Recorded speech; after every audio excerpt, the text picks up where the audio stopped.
On the eve of Luna's trial initiation into the Frostpeen pack, a hunter broke into the medical station and stole Eve's scent sample to save my best friend, and to prove that a healer who cannot shift reliably is still worthy of remaining in the pack. I covered myself in Eve's scent and walked alone into the blizzard of the north. The plan worked perfectly. All the trackers pounced on me, but Kyle, the alpha tasked with protecting the real Luna, called out my name through the wind and snow. It wasn't until later that I realized the greatest danger wasn't that he had recognized me, but that even after recognizing me, he remained convinced he had the right to keep using me as bait. When the north window of the medical station shattered, I was stitching the ritual markings on Eve's arm. The glass wasn't shattered by the wind. A slender metal hook slipped through the window crack, snatching away the gauze stained with her blood that lay by the table. By the time I lunged forward, the hook had already retracted into the snow curtain, leaving only a black scratch on the window frame. "Get down." I pressed my hand against the back of Eve's neck and forced her behind the medicine cabinet. The next second, 3 short arrows flew through the window, their tips slamming into the opposite wall and exploding into a cloud of acrid gray smoke. Wolves rely first not on their eyes, but on their noses. As the gray smoke cleared, the sound of frantic collisions immediately echoed through the hallway. The night shift nurse, clutching his throat, fell to his knees, half his body already transformed into a wolf, the other half still trapped within his human skeleton. Eve pushed herself up against the medicine cabinet and pressed her palm against his forehead. "Look at me. Don't follow the scent. Listen to my voice." Her voice wasn't loud, but it was like a taut string, reining in the few members in the hallway who had been driven frantic by the serum. The sound of bones grinding slowly ceased. I pulled the neutralizing vial from the wall and hurled it toward the center of the gray mist. The clear liquid hit the ground and quickly fizzed with white bubbles. The smell, like burnt pine resin, faded slightly. The sound of a patrol came from outside. The attackers didn't linger. By the time the border patrol arrived, all that remained in the snow were 2 pairs of deliberately trampled boot prints and half a silver tube used to store the scent. Eve looked at the empty gauze clamp in my hand, her expression calm. "They took my blood." "Not blood." I corrected her. "It's a scent sample. Tomorrow at dawn, she was to complete her trial patrol as Luna. The route was public. Her companions were public. Even the exact moment she would cross the scent border was posted on the bulletin board. The ceremony was designed so that every full member could witness how the future Luna would steady the team in a crisis, rather than hiding in the seat of power to accept her title. But now,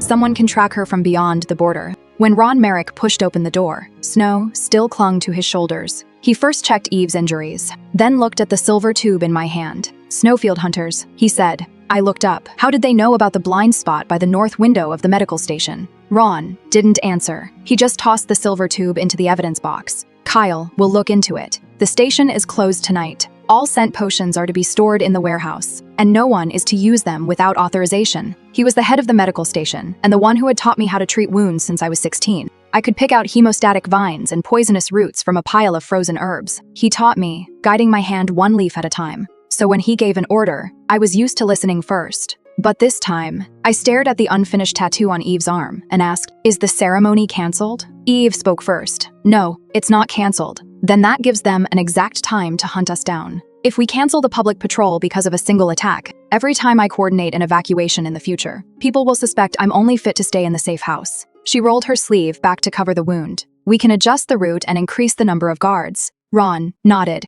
"Double the force on the east side. Eve, move to the border tower tonight." I let out a laugh, making it deliberately loud. Of course, future Luna can't hide, but she can have 20 guards by her side who can shift into full wolf form. Sounds fair. Eve turned to look at me. She knew me too well. She knew that the louder I laughed, the more my old chest wound ached. "Cora, I'm going to check on the potion reactions with the people in the hallway." I took a step back, moving my left foot first. Ron's gaze fell on the tips of my boots, then quickly shifted away. "You're not on duty tonight," he said. "Go back to your quarters." I nodded, walked out the door, and grabbed an unregistered storeroom key from under the dispensing counter as I passed. The Frostpeen Wolfpack wouldn't halt its winter operations just because one person was injured, and certainly not for my sake. My official membership was set to expire in 19 days. The most glaring item on my evaluation form remained unchanged, an inability to maintain a stable wolf form. At the evaluation meeting, 3 years ago, someone asked if I could evacuate in wolf form like the other members in the event that the scent barrier failed completely.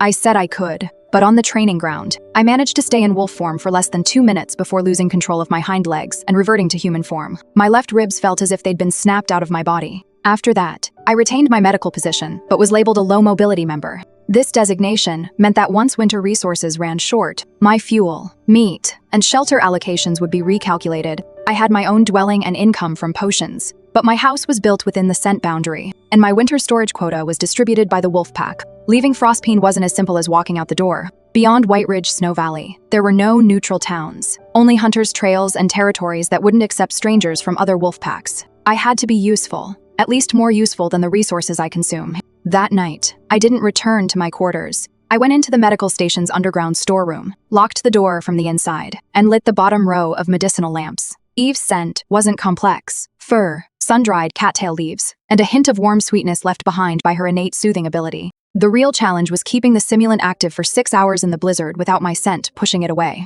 My blood repels most foreign scents. Ron once said this was a disruption left by an old injury. I cut a small piece from the wristband Eve had worn, placed it in a silver dish, and added mineral powder, snow moss, juice, and 2 drops of my own blood. The potion was blue at first, but turned grayish-white by the 70th stir. A perfect camouflage potion adheres to the skin, not only deceiving the sense of smell, but also causing tracking ores to misidentify their target. I've conducted small-scale experiments, but I've never used such a high concentration on a human before. Footsteps sounded outside the door. I immediately turned off the light. Someone paused at the door for a few seconds. They didn't knock or try the lock. Eventually, they slowly walked away. I held my breath until I could no longer hear the footsteps, then turned the light back on. The serum had turned the pale gold color characteristic of Eve's scent. I filled 4 syringes with it, keeping 2 for myself and stashing the other 2 inside my boot shafts. At 4 in the morning, the trial participants gathered at the east gate, wearing a white medical transport coat. I left through the back door and headed toward the snowfields along the abandoned northern border. When the first dose was injected into the side of my neck, the pain made my vision go dark.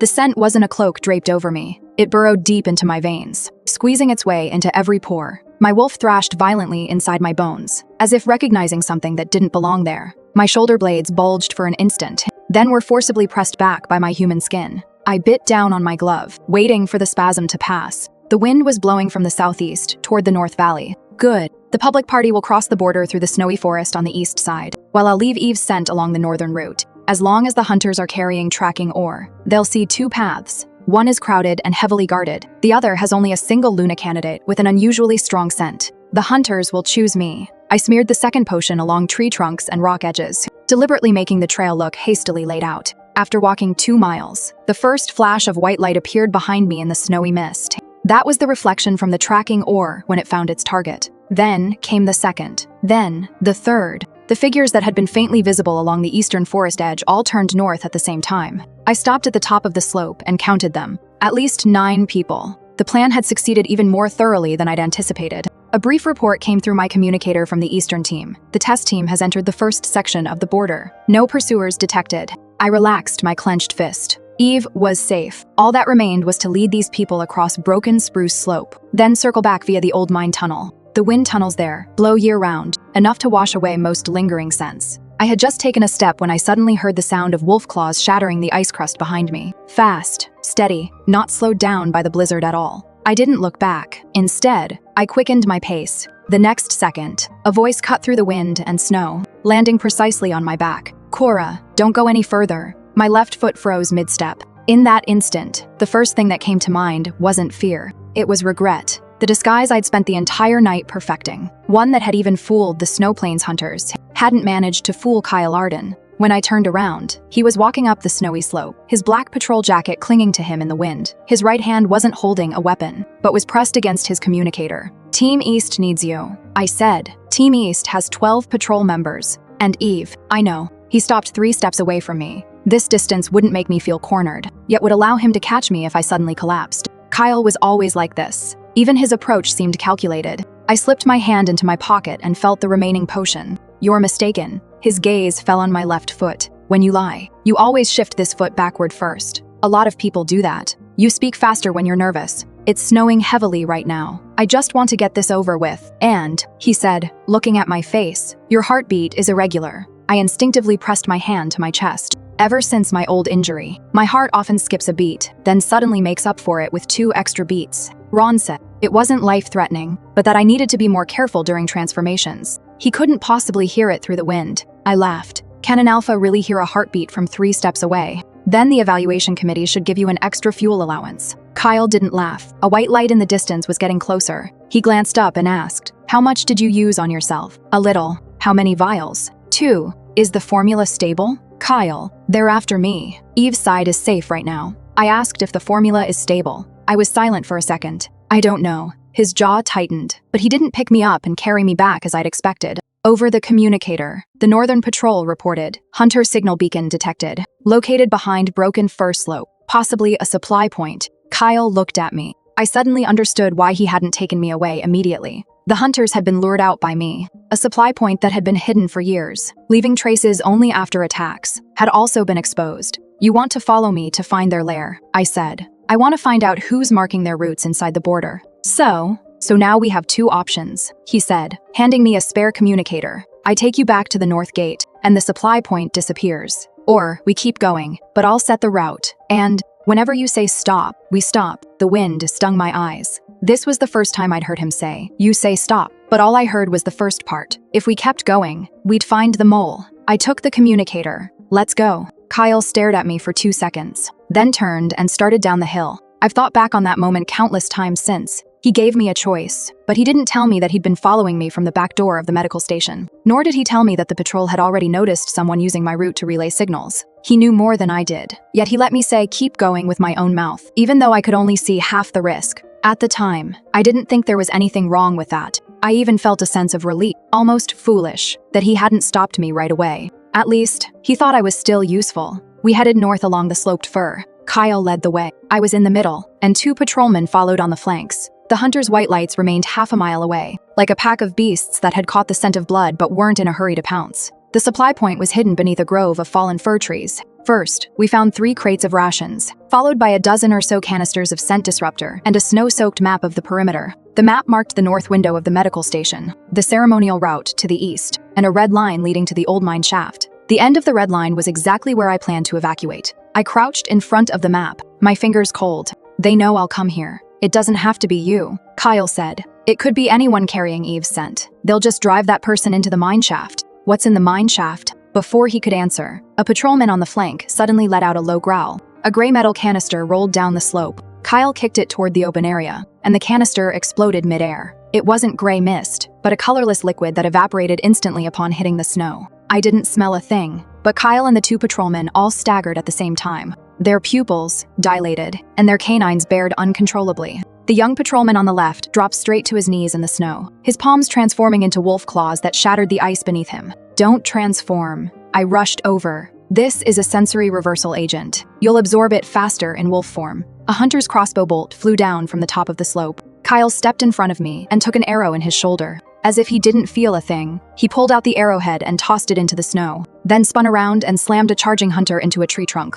It wasn't a full transformation. Only his eyes had turned a deep gold, and his finger bones had lengthened, yet his strength was already enough to snap the hunter's crossbow. I held the kneeling patrolman in place and drove the antidote needle into the side of his neck. Count with me. 4 breaths. Don't follow any scent. He was trembling all over. I can smell them under my skin. That's not real. Watch my hand. The second arrow grazed the side of my ear. I ducked low and sprinkled a handful of snow moss powder in front of him. The powder would temporarily seal his nostrils, at the cost of intense burning pain. He let out a scream, but finally stopped transforming. Can you stand? He nodded, but the next moment he looked behind me, his expression changing. A wolf-catching net fell from above. I pushed him aside, and the net ensnared me instead. The silver threads touched the potion on the side of my neck, and white smoke immediately billowed out. The wolf inside my bones raged. My shoulder suddenly dislocated, and my right hand partially transformed into a claw. Yet, I couldn't tear through the net. The hunter slid down the slope, wearing a full-face mask. He didn't go for Kyle. Instead, he reached straight for me. Alive, he said to his companion. We need her alive for the potion. I froze for a moment. Did they know I wasn't Eve? The next second, Kyle grabbed the hunter's wrist. The sound of breaking bone was faint. Kyle threw the man aside, tore through the silver net with a swipe of his claw, and rolled down the snowy slope with me in his arms. Bullets struck the spot where we'd just been, sending a row of snow plumes flying. He pinned me against the rock face, his palm pressed against the back of my neck, as if to confirm I was still alive. Can you hear me? Your shoulder is bleeding. Cora. Yes. Should we stop? The supply point was just above us, and the hunter's signal beacon was already lit. If we kept going, we might be able to catch the messenger. If we stopped, that earlier order, keep the apothecary alive, would be buried along with the snow. I opened my mouth, and my heart skipped a beat. Kyle's grip tightened instantly. Stop. He made the decision for me. I didn't say. I said stop. He sent an evacuation order to the communicator, then detonated the supply point's fuel tank. Flames shot up from beneath the fallen fir trees, engulfing the signal beacon and the boundary map. As I watched that clue, which might have led to the mole, burn to black ash, I realized for the first time what he had given up. It wasn't a crate of supplies. It was the entrance he'd been chasing for years. On the way back, I stopped being able to smell the snow. The snow in White Ridge Snow Valley has many different scents. Fresh snow is clean. Old snow hides pine needles and animal tracks. And when you approach the scent boundary, it carries a faint metallic smell of heated ore. But that day, all I felt was cold. After passing through the north gate, a caretaker came to help me. I looked at her familiar face, but I couldn't recognize the scent that marked her as part of the Frostpeen wolf pack. Eve rushed back from the eastern group and grabbed my arm. What did you do? I stared at her. She should have smelled of fir, mousetail leaves, and that warm, sweet scent that brings calm. I couldn't smell a thing. Is the ritual over? I asked. Eve's grip loosened, little by little. It's over. That's good. I laughed, louder than usual. Kyle, standing by the door, suddenly turned his head. He knew I was in pain. Ron locked me in the observation room for 12 hours. He said that high-concentration simulants temporarily dull the olfactory nerves, and as long as I stopped taking the medication, stayed warm, and rested, I'd recover within a few days. As he said this, Eve stood at the foot of the bed, her arms crossed over her chest. Without saying a word, I knew she was angry. She's harder to deal with when she's quiet than when she's lashing out. You passed the trial, I said first. The committee will confirm it this afternoon. You almost got stuffed into a hunter's transport crate, but I didn't. So I'm supposed to thank you for getting it, right? At least the outcome. Don't use the outcome to shut me up. She walked over to the bed, took the painkiller I was about to sneak a sip of, and only handed it back after checking the dosage herself. You didn't ask me. I took the medicine cup. There isn't enough time. You had time to mix 4 doses, set up a decoy route, and bypass the patrol checkpoint, but you didn't have time to ask if I was willing to trade your life for a successful trial appointment? You wouldn't agree. Right, Eve said, looking at me. That's why you deliberately didn't ask. I drank the medicine. The bitterness lingered at the back of my tongue. Once my sense of smell faded, the taste became very faint. There are 37 people in the East Side group. I said, the Cub transport route is right behind them. Once the hunters charge in, it won't just be you. I know, you're a Luna candidate. That's a title, not a get-out-of-jail-free card. But you can pull people back when the pack gets out of control. I can't. You can concoct a potion to keep them alive within 3 minutes. Anyone can be taught to mix the medicine. Cora, her voice dropped, but I turned my head away. Outside the window, the bell signaling the trial's approval rang 3 times. Inside the medical station, some cheered while others began banging on the tables. The Frostpeen wolf pack finally had its next Luna, and the Winter Emergency Committee would no longer argue over the vacant position. That's a good thing. I set the medicine cup on the nightstand. You should go out. To celebrate? Let them see you're not intimidated. And you're staying here, letting everyone assume this is a reasonable price to pay. I didn't answer. Eve stood there for a moment, then finally drew the curtains. She didn't speak again, nor did she leave. She simply sat down in the chair furthest from the window and opened a medical report. Kyle stopped by once that afternoon. His shoulder wound was already bandaged, and he was holding a box of the heart rhythm stabilizer pills I'd been taking for a long time.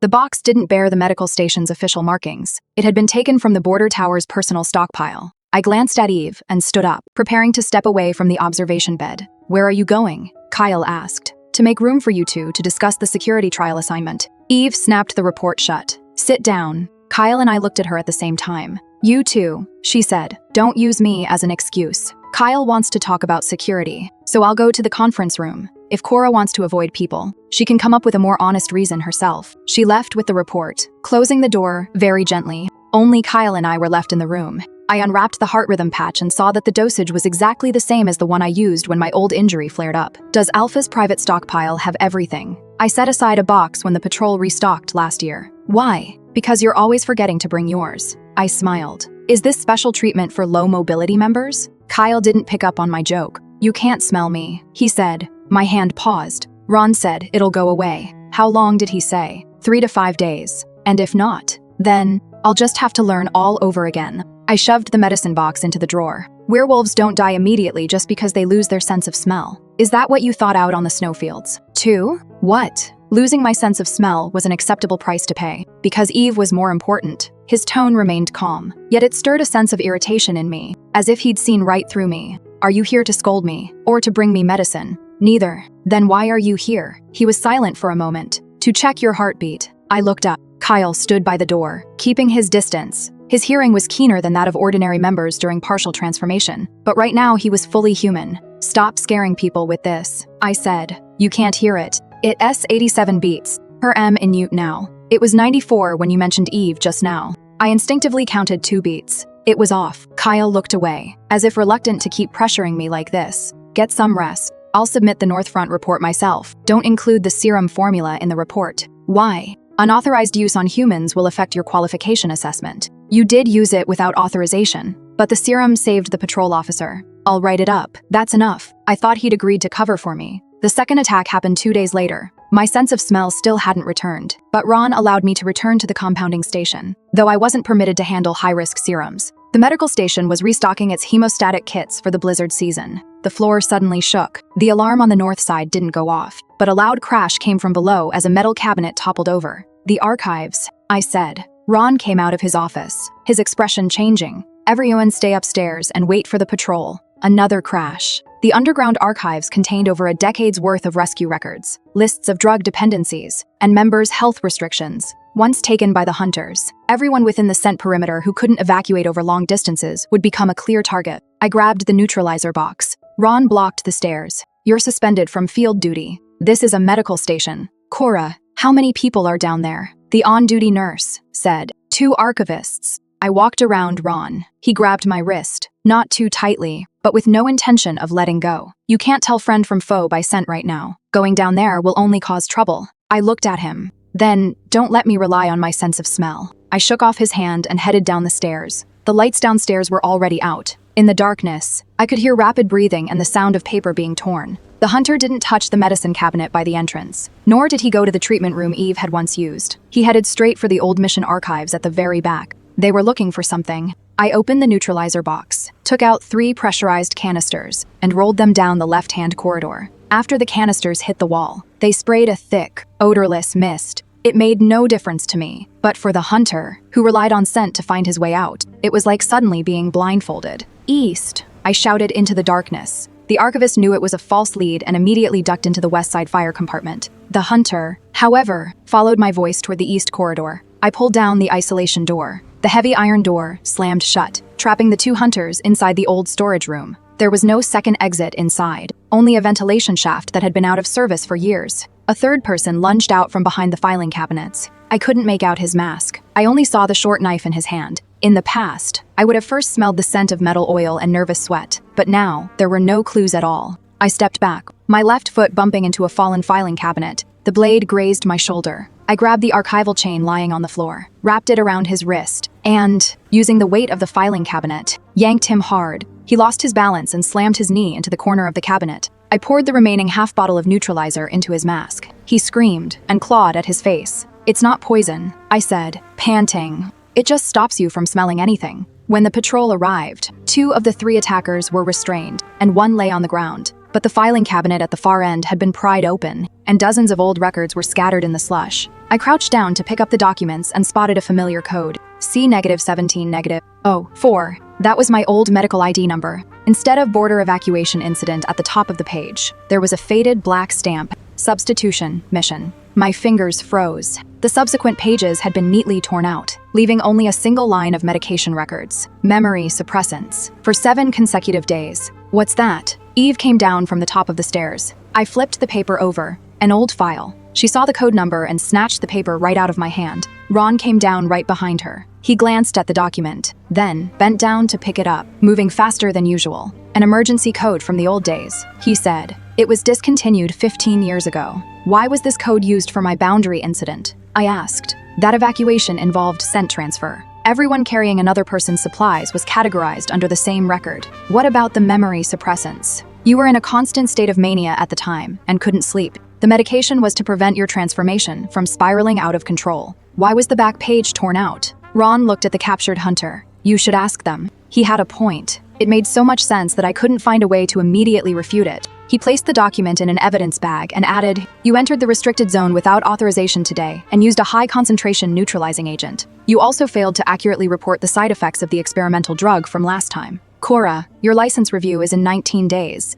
Are you warning me? I'm protecting you." His voice softened, just as it always did when he corrected my formula errors in the past. Don't let a flawed record ruin the life you already have. I looked at the evidence bag in his hand. At that moment, I was still willing to believe him. Not because the evidence was sufficient. It was because doubting Ron meant doubting the most stable relationship I had within the Frostpeen pack. He was the one who gave me a job when I couldn't shift. He was the one who told the evaluation committee that my hands could save more lives than a pair of healthy wolf claws. If even this turned out to be a lie, I didn't know where I'd stand anymore. The captured hunter refused to talk and committed suicide the next day in the holding cell, using a poison pill hidden in his mouthguard. After that, Kyle always seemed to show up when I didn't want to see him. When I was transferred to the Cub treatment room, he'd bring over a map of the Northern Front so the healers could mark evacuation points. When I went to the warehouse to check the herbs, he'd happen to be inspecting the border or powder. When I ate in the farthest corner of the cafeteria, he'd look for me first, even from 3 rows of tables away. At first, I thought he was monitoring for side effects. It wasn't until the 4th day that I conducted a rather childish experiment.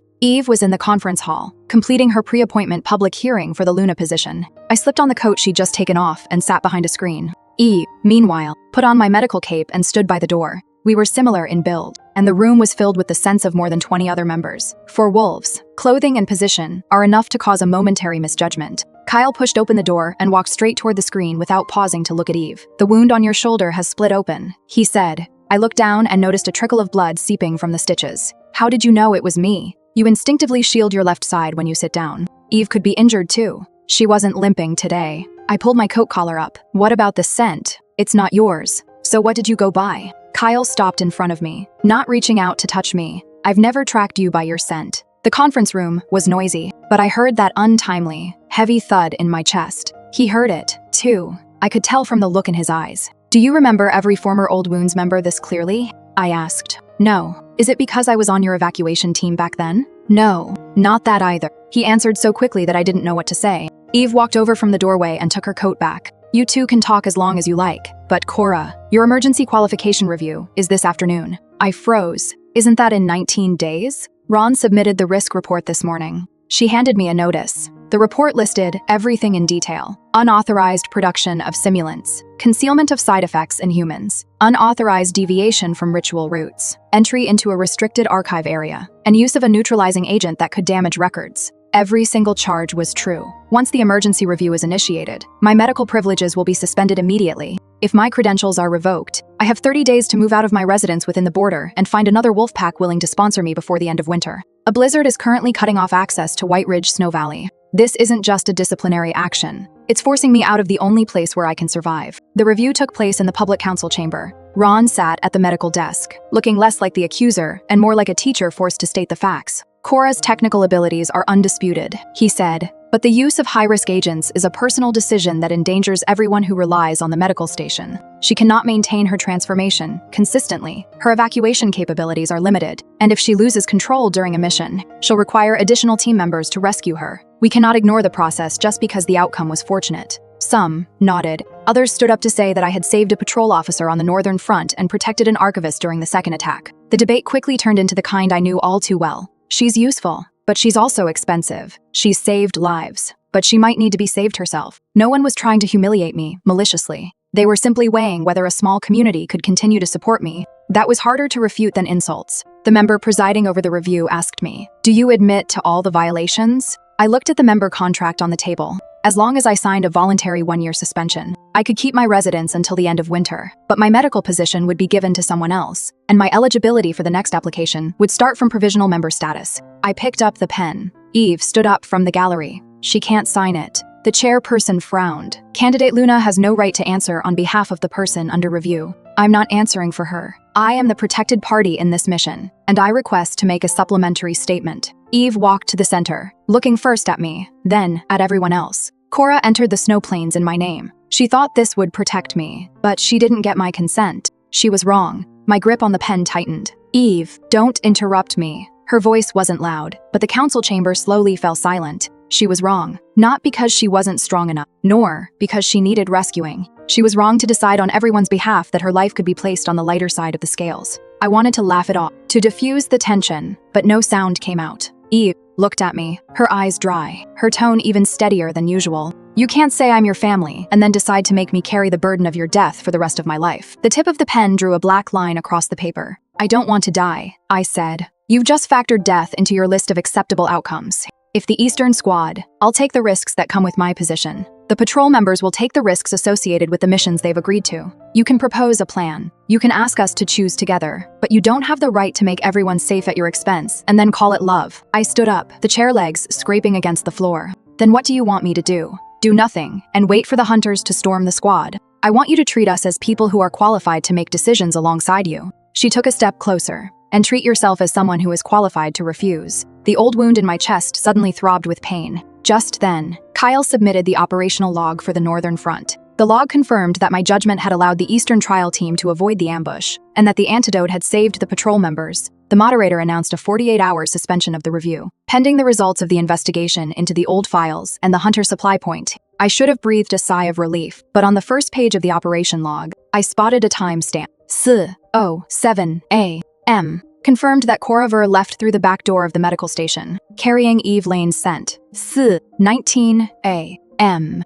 authorized the target to continue northward to observe the inside man's signal. My finger hovered over the word, authorized. Kyle knew from the very beginning. He didn't recognize me only after hearing my heartbeat on the snowfield. He didn't decide on the spot to use that route only after catching up to me. He watched me inject myself with the serum, watched me cross the abandoned border alone, and then kept the patrol at a distance. After the review session ended, I intercepted him in the rear corridor of the council chamber. When did you recognize me? Kyle saw the report in my hand and didn't look away. When you left the medical station. Why didn't you stop me? A signal appeared on the northern line that responded only to your movements. I concluded the mole was observing you, so you used me to lure them out. Yes. His admission was so blunt that it only made me angrier. Did you even ask me? I gave you a choice out on the snowfield. You only told me about the supply point. You didn't tell me the signal had been tracking me since I left. I thought a leak of that information would make your reaction seem unnatural. You think so? I stepped back, my left foot first, my heel hitting the wall. Kyle didn't come any closer.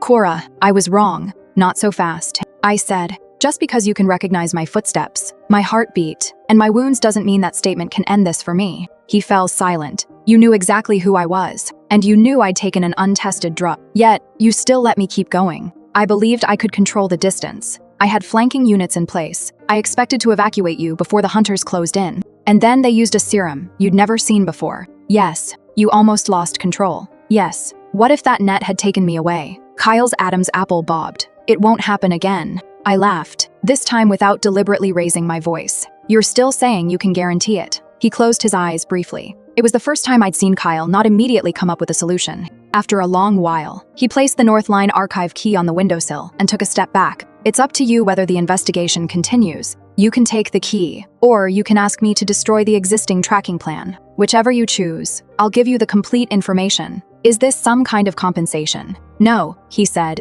I'm just giving you back the decision that was yours to begin with. I looked at the key, but didn't take it right away. Don't follow me anymore. Okay, unless I ask for help. Okay, and don't have anyone watch me for you either. He paused for a second. Okay, I took the key and walked past him. He really didn't follow me. That night, standing alone in front of the Northline archives door, I realized for the first time that being respected didn't feel warm at all. It felt cold, because once the door opened, I would have to bear the consequences of any wrong choices I made on my own. The key didn't open an archive room, but an abandoned border passage. Behind the stone wall lay old patrol logs, the papers stored by year in moisture-proof boxes. The oldest ones had already yellowed, but the most recent box was sealed only 3 months ago. I didn't touch them. I went back to the medical station to find Eve first. She was temporarily organizing dispute records in Luna's office, her desk piled high with appointment documents sent after the probationary period ended. As per tradition, once she signed the last page, she would be able to take the oath at the assembly 3 days later. I placed the key in front of her. I want to keep investigating. Eve looked at me. Is that a notice or an invitation? I was stumped. In the past, I would have said, outright, you're not cut out for the field. You'll be safer here. Or, Kyle can open the border tower. You just need to wait for the results. I pulled out a chair and sat down. An invitation. You can refuse. Risks. It could affect your tenure. Ron is the head of medical services. If old records involving him come up, the committee will ask you to recuse yourself from parts of the investigation. It's also possible they won't find anything, and we'll just face disciplinary action for trespassing in the restricted area. What about Kyle? I haven't asked him yet. Eve picked up the keys. Tell him the full risks first, then let him choose. She made a point of emphasizing, let him choose. I couldn't help but roll my eyes. I'm not that slow a learner. You'd better not be. Kyle was on the top floor of the border tower. When we arrived, He was remarking the weak spots in the scent boundary. A 3D map of White Ridge Snow Valley lay spread out on the table, with 5 red mining pegs on the northern side, precisely marking the locations where the attackers had appeared. I set down the key and reiterated the risks. After listening, he simply asked, "In what capacity do you want me to participate? What's the difference?" As an alpha, I must immediately seal the evidence, notify the emergency committee, and the investigation will be made public. As a private citizen, I can only help you review the records I'm authorized to access. I can't call in the patrol. I looked at Eve. She didn't decide for me. As a private citizen for now, I said, "I need to know what I'm looking for." Kyle nodded and put the map away. The 3 of us returned to the abandoned passageway and spent the entire night sifting through the records. The respite mission wasn't just an old codename that popped up by chance. It was like a hidden thread deliberately woven into routine incidents, surfacing once every year or two. The case numbers were never sequential, and the operatives' names were replaced with initials. Yet the medical restrictions section was filled with detailed notes. Unable to complete a stable transformation, no blood, related guarantor, winter quota application pending, long-term reliance on sedatives, membership status pending review. These people were just like me, not the weakest, just the ones most easily interpreted in the records as voluntary. I dug out that box from 15 years ago, and my fingers lingered on the edge of the paper for a long time. Kyle stood 2 steps away. "Do you want me to open it?" "No." I cut the seal myself. The complete file for C-17-04 was at the very bottom. The first page was the mission briefing, to deliver emergency medication to the Northern Evacuation Team. The second page is the acknowledgement form I signed when I was 16. It contains only one sentence. "I am aware of the weather risks along the border." It doesn't mention whose scent is in the medical kit, nor does it say that my route would actively expose me to hunters. The third page lists the mission objectives. Replace the scent of the Western Front Rescue Commander to divert trackers away from the Cubs' evacuation route. Estimated survival probability, 40%. I stared at that line of text as my vision slowly blurred. 40%. Someone had calculated my chances of returning alive before I left with the medical kit on my back. They didn't tell me. I remember the day Ron personally handed me the medical kit. He said the Western Front was short on hemostatic agents, and that young members were fast on their feet, making them ideal for the delivery. I was even happy to have been chosen. It was my first time participating in an official border mission. "There are more medication records on the next page," Eve whispered. I turned the page. For the first month after my severe injury, I received nightly injections of memory suppressants. The dosage was strong enough to blur short-term events, but not enough to erase basic skills. The signing physician was Ron. In the public medical records, those injections were listed as painkillers. My hands began to shake. It wasn't because of the cold. A memory that had always felt like a nightmare suddenly took shape. I remember someone in the snow shouting for me to run north. I remember the sickly sweet smell of the first aid kit behind me. I remember that after I turned into a wolf, my left hind leg was the first to go numb. And I remember Kyle's voice, coming from the other ridge, only to be abruptly cut off by a patrol order. He was transferred to the southern front, the record states, to prevent unrelated team members from interfering with the relief route. Kyle Arden's squad was temporarily reassigned. Kyle's hand rested on the edge of the table, his knuckles turning white. I requested to return to the northern front at the time. He said, "Ron told me that you had entered the restricted zone without authorization, and that the rescue route couldn't be altered for a single member who had violated regulations."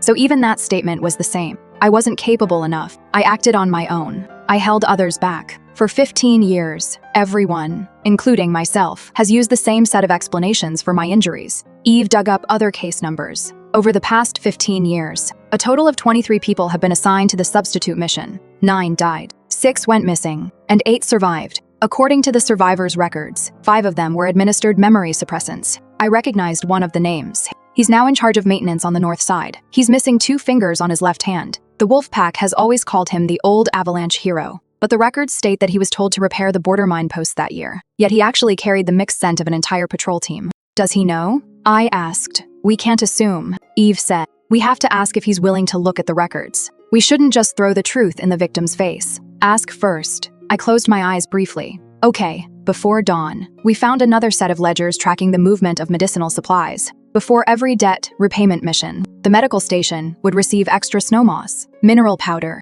and memory suppressants. After the mission ended, attacks on the border would actually decrease for several months. Ron used bait to lure the hunters onto a controlled route. It wasn't a spur-of-the-moment decision. It was a trade that had been going on for years. Kyle placed the ledger on top of the patrol map. Near the end of each diversion route, the hunters had left traces of supplies, yet they had never continued their attacks into the core territory. They took the bait, he said. In exchange, they've temporarily left the medical station, the cub den, and the supply warehouse alone. Until now. I recalled the second attack. The hunters bypassed all the medicine and headed straight for the old archives. And the one who grabbed me and said, "We want the formulator alive." Eve pulled a translucent sheet of paper from a secret compartment in her ledger. It bore the test number for my new simulant, alongside Ron's annotation. Has the potential to penetrate existing scent boundaries. Must not be disclosed. The corner of the paper was stamped with the tracking ore mark used by the hunters. They weren't after Eve. They'd known about my medicine all along. Attacking Eve and taking the scent sample was merely to force me to make the choice they knew best, to voluntarily turn myself into bait and head north with the undisclosed formula.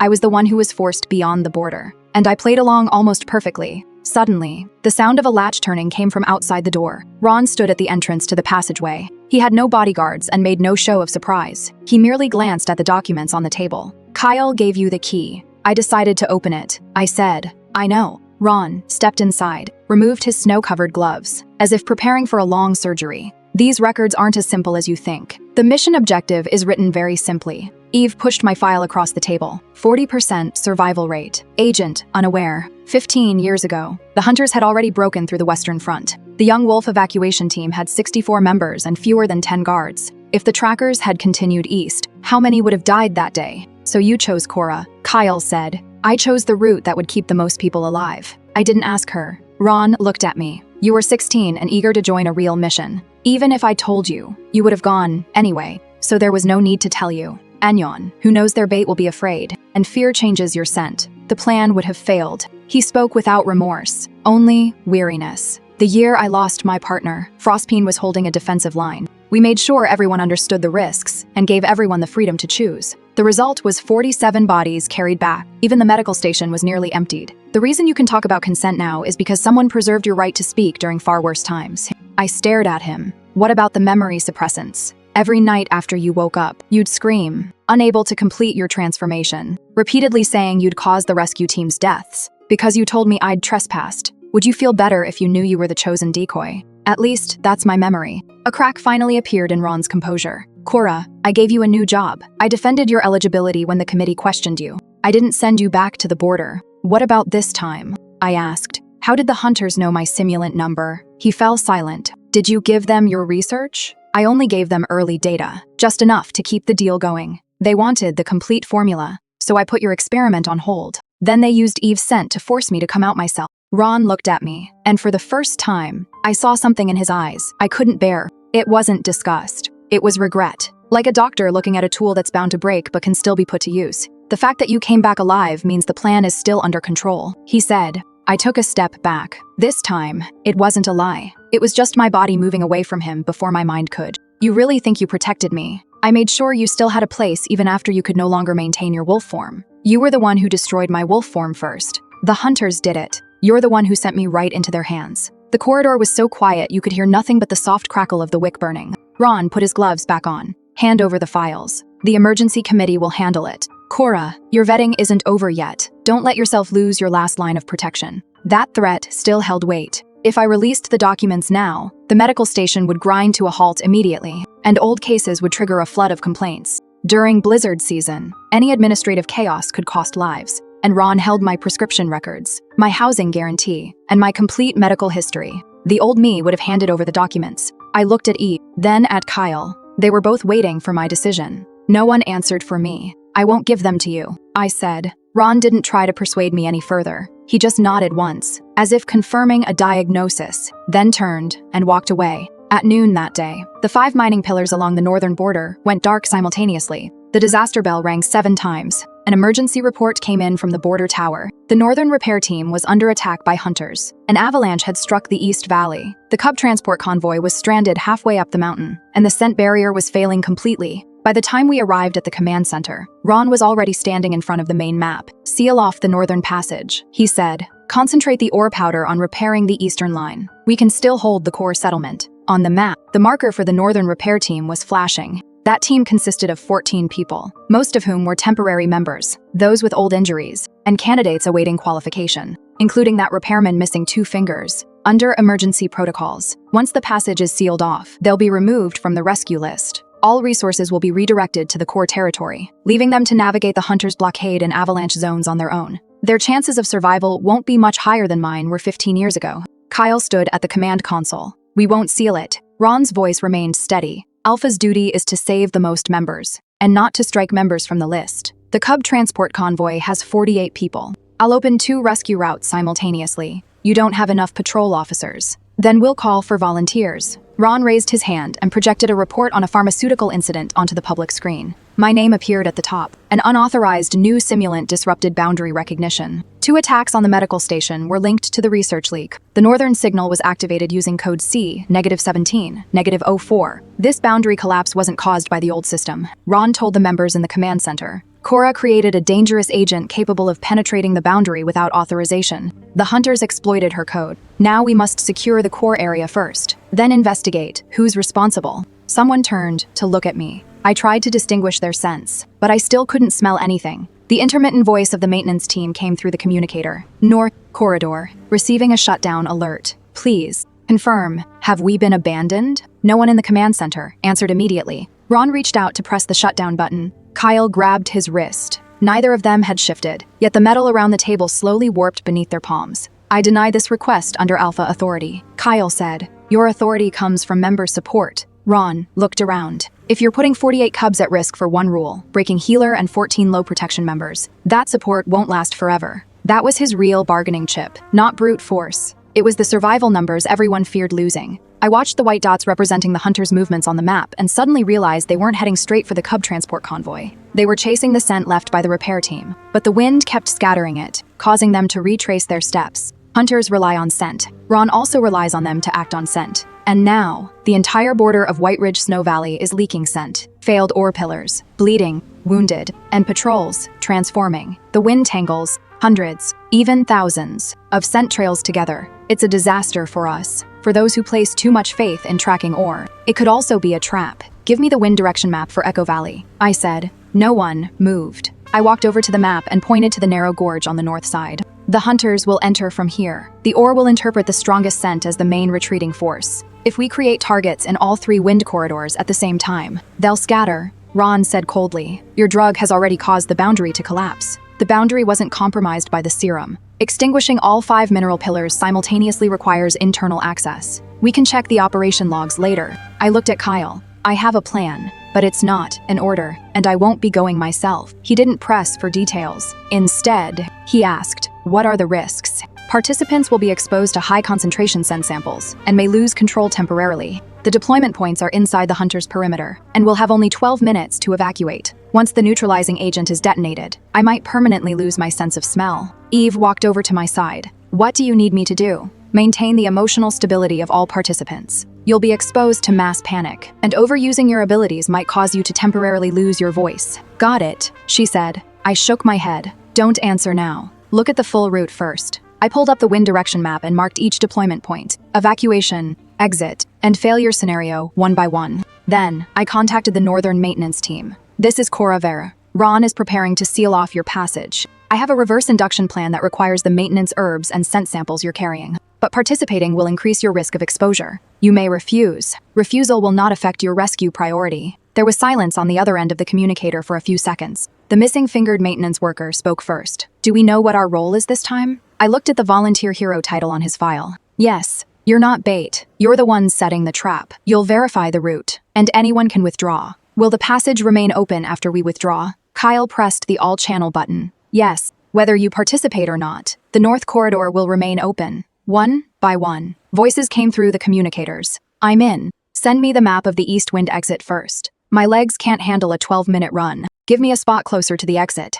I won't touch the simulant, but I can carry ore powder. Someone else said, I'm out. I have 2 young ones in the transport convoy. Copy that. I said, take the shortest evacuation route. No one blamed him. For the first time, I realized that a plan doesn't get weaker just because someone refuses to participate. It just becomes more real. Preparations took only 20 minutes. The scent samples of the injured stored at the medical station were originally intended for search and rescue. Each sealed tube had a name and collection date on it. I didn't open them without authorization, but had the communications officer contact each person individually. All samples for which contact could not be established were excluded. In the end, we obtained 37 authorizations. I divided them into 6 groups based on concentration, added snow moss and mineral powder, and then had them transported to various wind gaps by boundary maintenance vehicles. Ron stood at the far end of the command center, watching as more and more members circumvented his lockdown order. You're going to expose everyone, he said. Your plan only exposes a portion of the people. At least the core territory will survive. And you get to decide who's part of the core. It's determined by evacuation capability, rank, and survival value. So Eve's inside, and I'm outside. Ron didn't deny it. I didn't wait for his answer either. Before we moved out, Kyle handed me a pair of snow goggles. The west slope of Echo Valley is sliding. The risk at the original third staging point has increased. In the past, he would have simply changed the route. Now he unfolded the map and waited for me to look at it. Let's switch to the abandoned observation tower, I said. It's 400 meters farther, but the rock formation is stable. That'll cut our evacuation time by 2 minutes. Will the maintenance team be okay with that? He contacted them, moved the marker only after receiving confirmation. Eve was standing nearby, tightening her communication harness. Her voice was already hoarse from continuously calming 2 panicked teams. You can stay in the command center, I said. I know. The jammers out there might cause your abilities to backfire. I know. You don't have to prove. Eve glanced at me. I swallowed the rest of what I was going to say. All right, I said. It's your choice. She reached out and touched my forehead. You're picking it up pretty well. We set out from the North Rescue Passage. The White Ridge Snow Valley had lost its original scent order. Normally, the boundary acted like an invisible wall, keeping the pack members' scents confined to the valley floor. Now that the mine lights had gone out, the wind swept all traces up into the sky. Patrol members ran in a half-shifted state. The blood of the wounded fell into the snow, and the fear of the pups pierced the nerves of every adult wolf like sharp threads. I can't smell any of this. For the first time, my lack of scent actually keeps me alert. The disruptor released by the hunters has almost no effect on me. I just need to watch the wind flags, listen for footsteps, and keep track of time. The first set of samples was secured at the eastern wind gap. The maintenance crew tied cloth strips soaked in the solution to the mine pillars. As the wind blew, the mixed scents of more than 30 wolves immediately swept toward the northern slope. The white tracking light in the distance suddenly changed direction. First team, move out, Kyle ordered over the communicator. The patrol members deliberately exposed themselves, luring the hunters into the narrow valley, then scattered before the second wind gap. By the time Eve and I reached the observation deck, the third set of samples had already begun to leak. 2 young members, stimulated by the scent, revealed both fangs and wolf ears as their breathing grew increasingly ragged. Eve knelt between them, gripping one wrist in each hand. Don't suppress the wolf, let it see the path. Her voice carried through the communication channel, and even the panicked members in the distance slowly began to breathe in sync with her. Breathe in for 4 steps, pause, then move on. She wasn't ordering them to return to human form. She was simply helping everyone reconnect with where they were. The trail of white light split into a dozen or so beams at the bottom of the valley. The hunters assumed the Frostpeen pack was retreating en masse and began splitting into teams to pursue them based on scent concentration. The strongest scent trails all led deep into Echo Valley, where the slopes were steep on both sides and there was only one exit. The north team has entered, Kyle reported. Should we close the west exit? I looked at the wind flag. It was still a little off. Wait! Gunfire rang out from the snowy mist. A patrolman groaned in pain over the radio. Kyle didn't rush me. He simply asked. The casualty is mobile, 180 meters from the West Pass. The risk of continuing to wait is that the hunters might cross the second rocky ridge. I counted 3 swings of the wind flag. Shut it down now. The demolition expert blew off a small section of the snow cornice, sealing off the western entrance. The hunters were forced to move toward the only exit from Echo Valley, where Frostpeen's main patrol was waiting. The plan was succeeding, but the command channel suddenly went dead. It wasn't blizzard interference. All communicators emitted a short beep simultaneously, and then there was only silence. Eve looked up. The emergency relay has been shut down.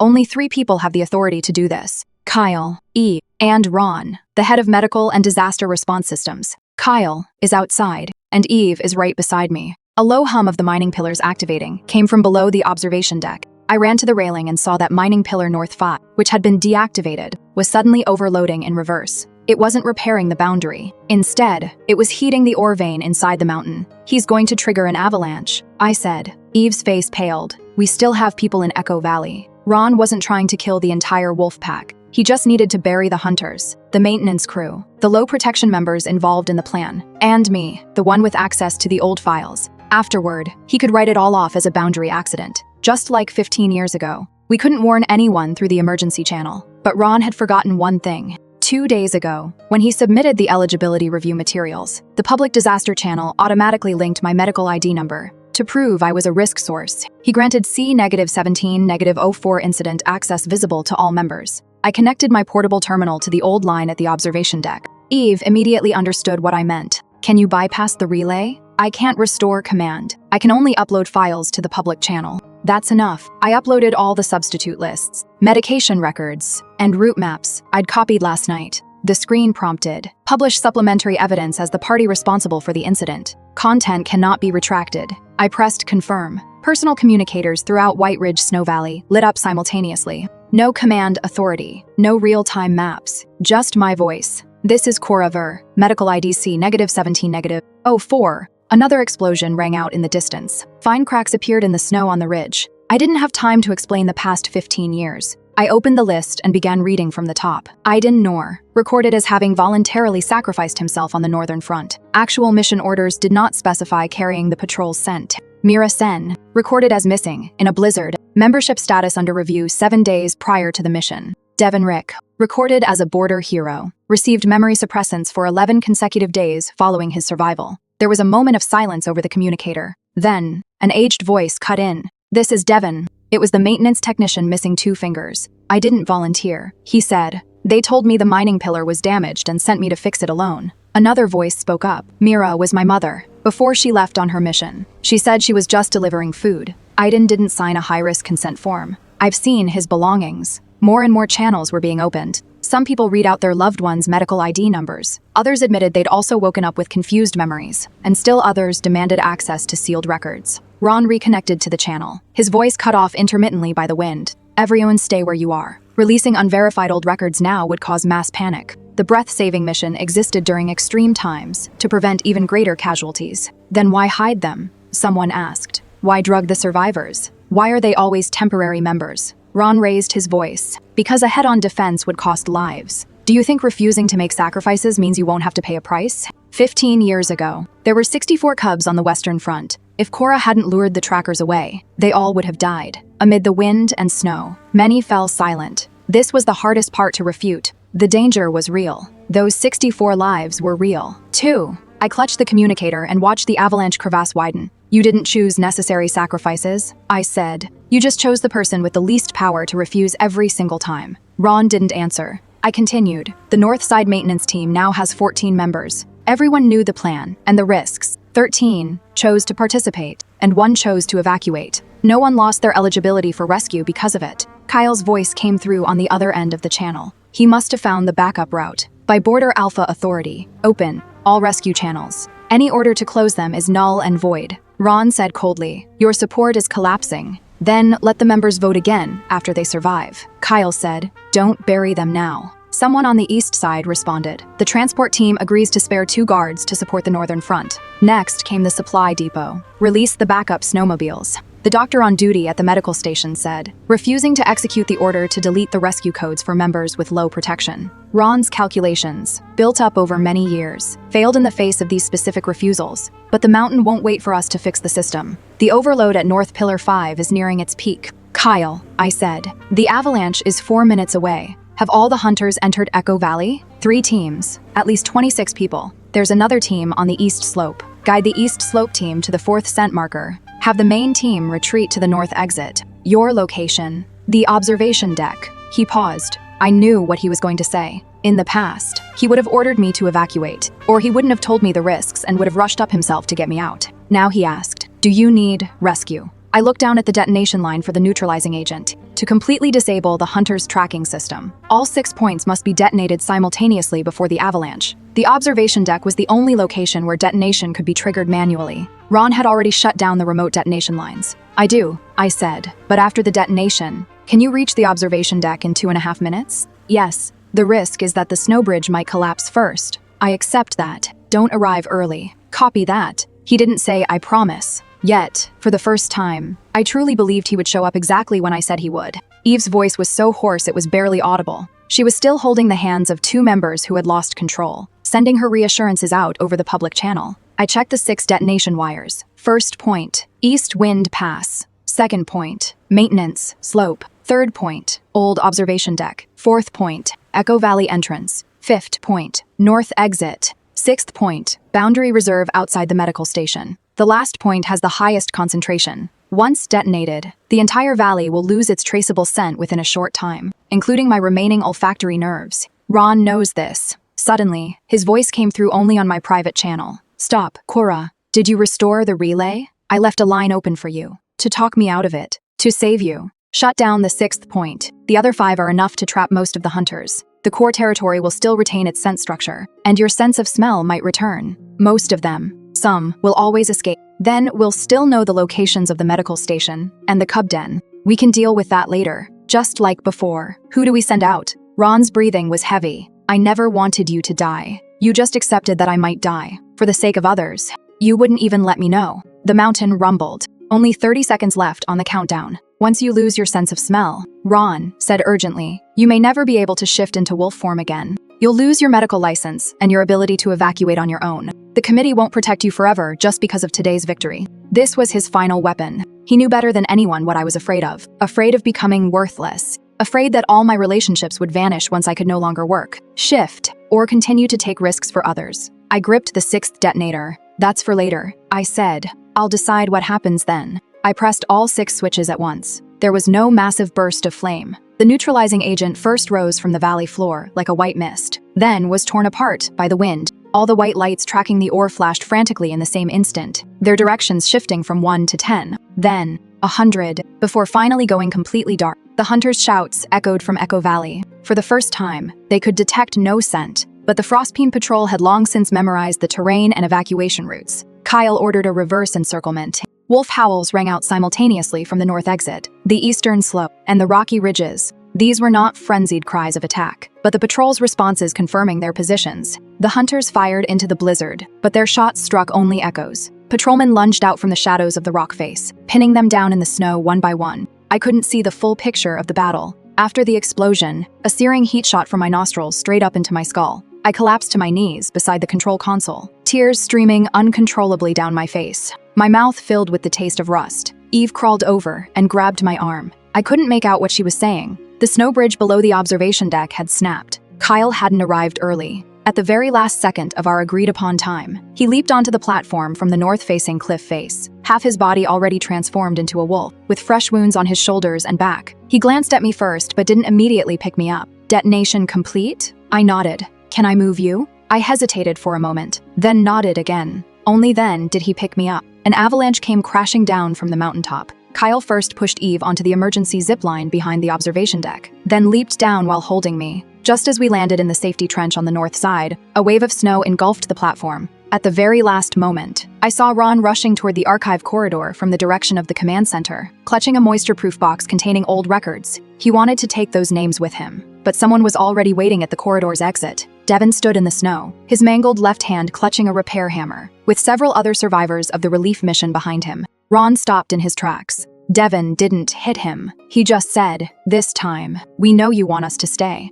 Then, they took the box and handed Ron over to the arriving patrol officers. The gunfire in the snowy valley gradually died down. I leaned against Kyle's chest and heard his heartbeat, heavy and fast, 110 beats per minute. Not a single missed beat. How strange. I couldn't smell him. Yet, for the first time, I felt certain I hadn't made a mistake. When I woke up, all the lights in the medical station were off, except for an emergency light by my bed. My nostrils were stuffed with gauze to stop the bleeding, and my throat was dry and sore. Someone was holding my left hand. I didn't open my eyes. I tried to breathe first. There was nothing. No antiseptic herbs. No pine wood burning in the stove. No smell of mineral powder that never quite faded from the cracks in the medical station's walls. I opened my eyes. Eve was asleep, slumped over the edge of the bed, her fingers still clasped around my wrist. She looked exhausted, her lips pale from overusing her abilities. I stared at her for a long time. I couldn't smell her. She was the person I knew best, yet I couldn't smell her. Panic set in faster than the pain. My wolf inside me showed no response,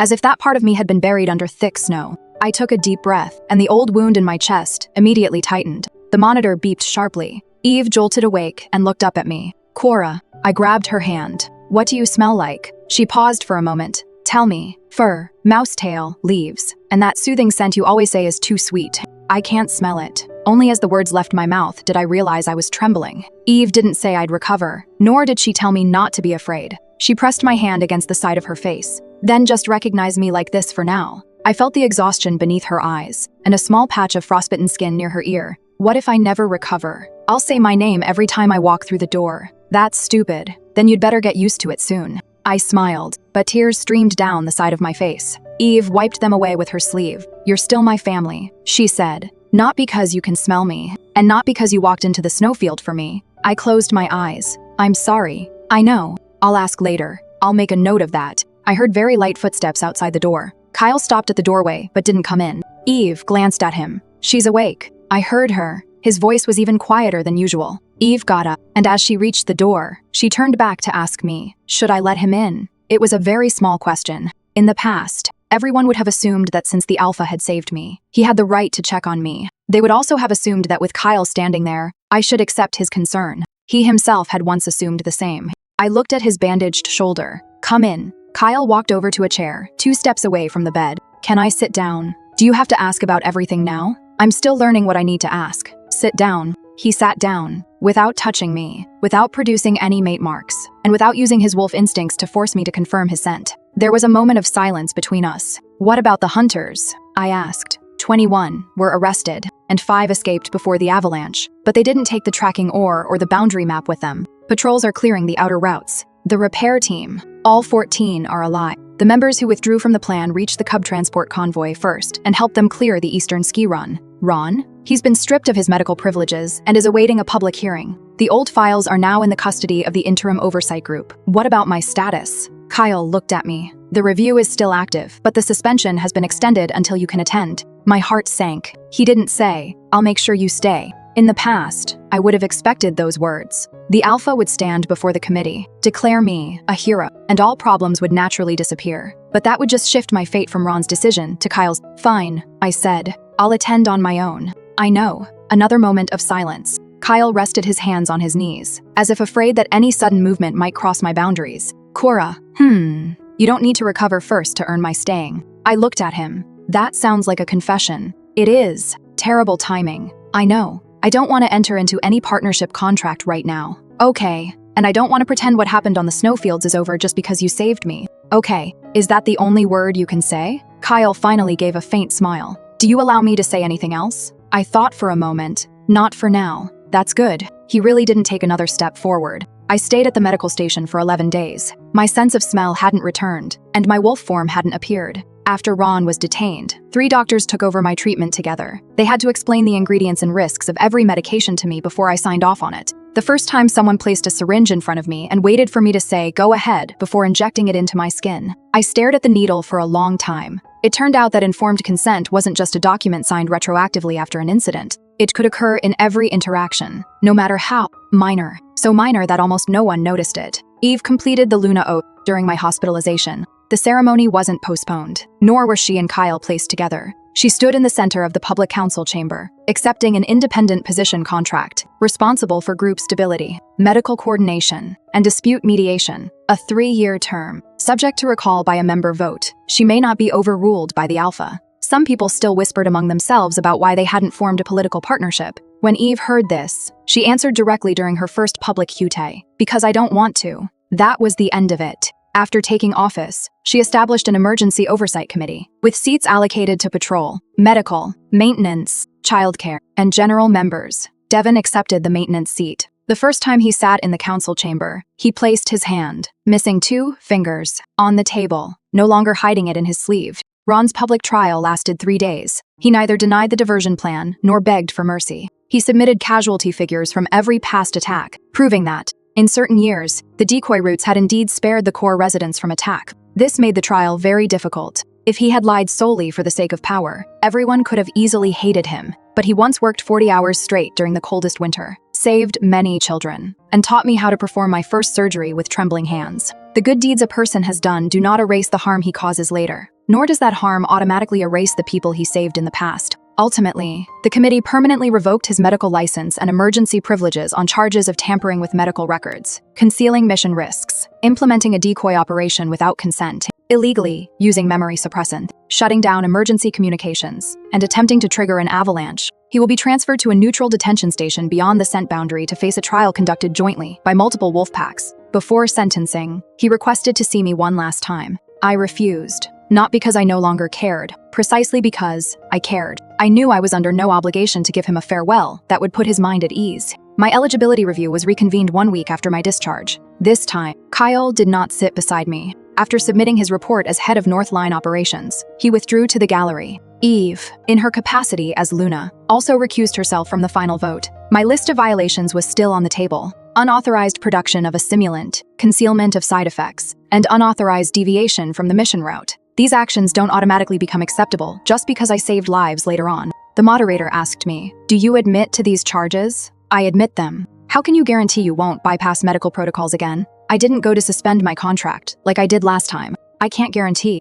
I'll never make a mistake, but I've submitted a new high-risk drug protocol. Personal research cannot be used directly on humans. Emergency use must document the formula, known risks, and alternatives. If time is short, at least one independent physician must co-sign. All participants have the right to refuse, and refusal will not result in the loss of resources or membership. Someone asked, "You can't transform consistently, and your sense of smell is now severely impaired. Why should Frostpeen continue to provide your winter protection?" In the past, when I heard this question, I would list how many people I'd saved, how many hours I'd worked, and how many types of remedies I could prepare. I would fight tooth and nail to prove that I was worth more than the fuel I consumed. This time, I placed my hand on the table. Because membership isn't a transaction to buy protection, I said, I take on medical duties and follow community rules. The community provides boundaries and winter resources. My work performance can be evaluated, and violations can be punished, but physical limitations shouldn't automatically put my life at the bottom of the list. I paused. I won't prove I'm worth staying by being willing to die anymore.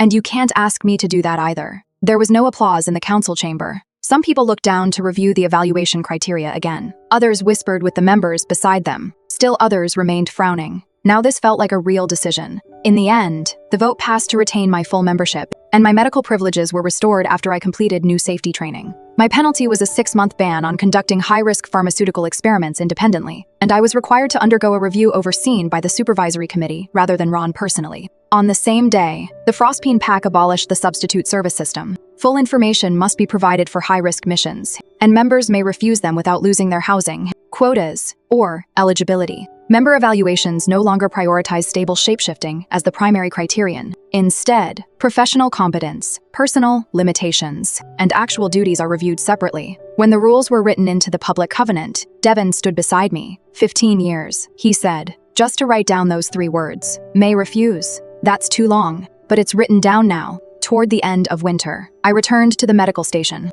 My sense of smell had returned, at least a little. The first scent I detected wasn't Eve's, nor was it Kyle's. It was a pot of burnt sedatives. The doctor on duty had left the pot on the stove, and as I stood in the hallway, I suddenly caught a whiff of that bitter smell and was so happy I almost picked up the whole pot. But most of the time, the world is still very quiet. I've learned to label herbs by touch, identifying formulas by color and weight. Things I used to be able to distinguish with my eyes closed now require instruments and confirmation from a second doctor. I've slowed down, and no one has kicked me out of the dispensary for it. Kyle rarely comes directly to the medical station. He'll send a message first. There's a member with frostbite on the northern front line. They need your consultation. Can you handle it today? Sometimes I said yes. Sometimes I said no. He'd acknowledge the message and go find another medic. After turning him down for the first time, I stared at the communicator for a long time, worried he'd be disappointed or think I was no longer reliable. Nothing happened. The next day, he sent the full patrol risk report to the oversight team as usual, without a single word of reproach. Later, I started attending pharmacy training at the border tower. Every time, Kyle would lay the operational map out in front of me, first telling me what he knew, then what he didn't know, and finally asking for my opinion. He still made mistakes. Once, during a blizzard warning, he had someone reinforce the roof of my quarters without my permission. When I found out, I asked him why he hadn't told me first. He stood outside the door in silence for 2 seconds,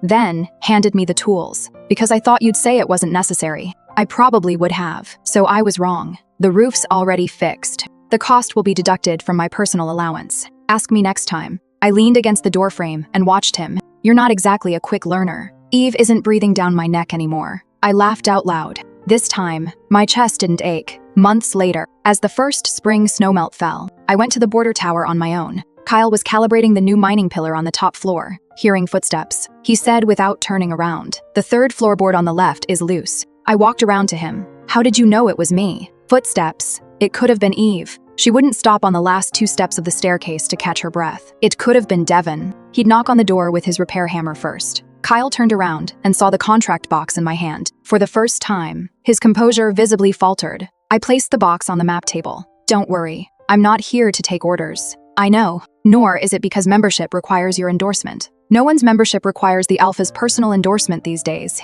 Good. I opened the box to find an equal partnership contract that had been reviewed by the Oversight Committee. Both parties maintain separate finances and careers. Neither automatically holds decision-making authority over the other's medical care, housing, or movements based on their position. Any partner markings require separate consent, and the contract can be dissolved through public proceedings. I haven't fully recovered yet, I said, and I don't know if my wolf form will ever return. I might always need someone to help me identify herbs, and long-distance evacuations take me longer than others. Kyle didn't say he'd take care of me for the rest of my life. He asked, "Do you want these things included in our joint emergency plan?" I'd like that, but we'll write the plan together. Okay, I haven't fully forgiven you yet, either. I know. Sometimes, when I think about the snow plains, I still get angry. You're allowed to be angry. You can't tell when I'll forgive you just by listening to my heartbeat. I won't. I looked at him and suddenly felt that this conversation didn't resemble the legendary soulmate bond at all. There was no destined scent, no irresistible attraction, and no single kiss to heal all old wounds.